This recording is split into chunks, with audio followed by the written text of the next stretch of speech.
Bueno, con estos 3 vídeos vamos a ver con ejemplos cómo funciona la exportación e importación masiva de datos a una tabla de nuestra base de datos. En la plataforma Aules encontraréis una carpeta llamada Importar-Exportar con todos los archivos que iré utilizando durante los vídeos. En este primer vídeo vamos a ver cómo llevar a cabo una importación sencilla.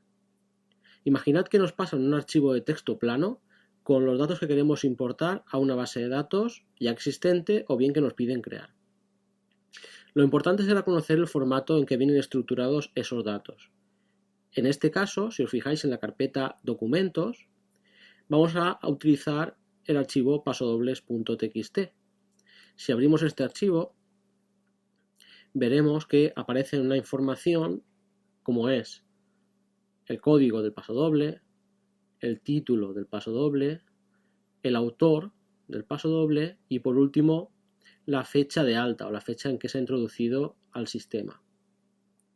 Importante es que nos fijemos que para separar cada uno de los campos utilizamos el tabulador.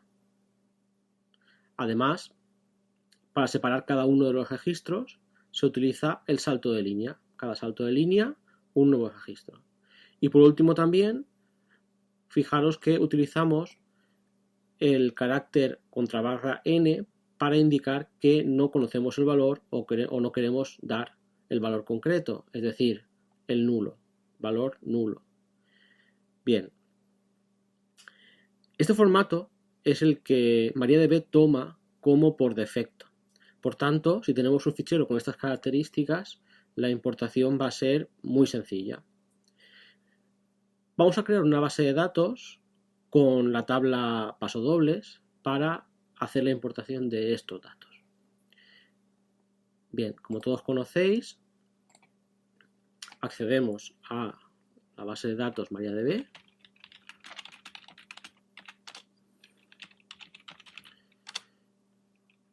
Creamos la base de datos,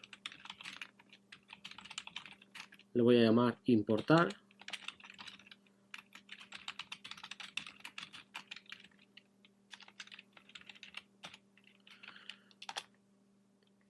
Y una vez creada, accedemos a ella.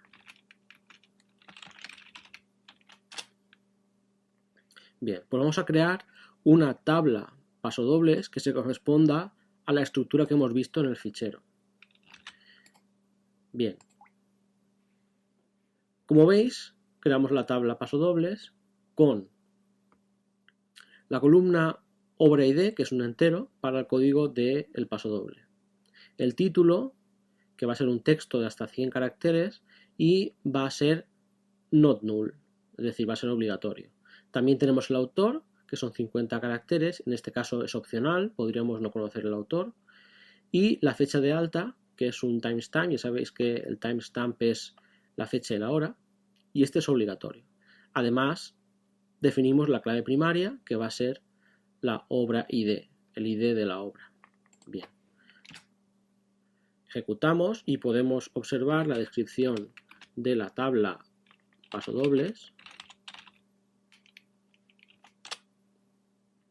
Efectivamente, tiene la estructura del archivo de texto.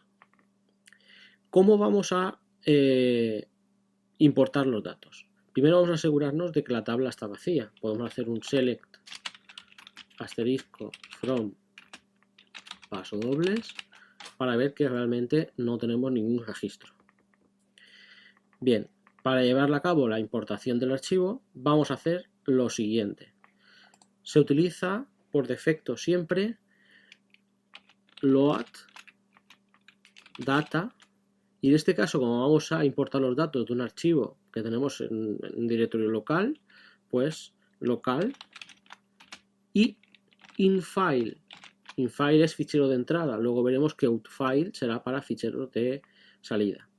Inmediatamente después, entre comillas simples, vamos a indicarle dónde está el archivo del cual queremos importar los datos. Bien, este archivo, como si recordáis, estaba dentro de documentos, por tanto la ruta completa sería /home /ubuntu, que es mi usuario, /documentos pasodobles.txt.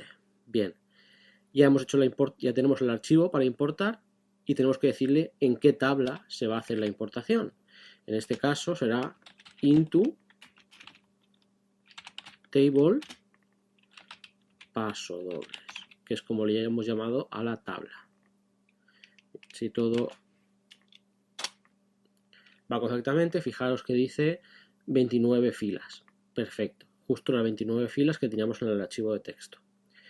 Para verificarlo, pues simplemente con una select podemos ver que ahora nos aparecen todas las obras con su código, su autor y su fecha de alta.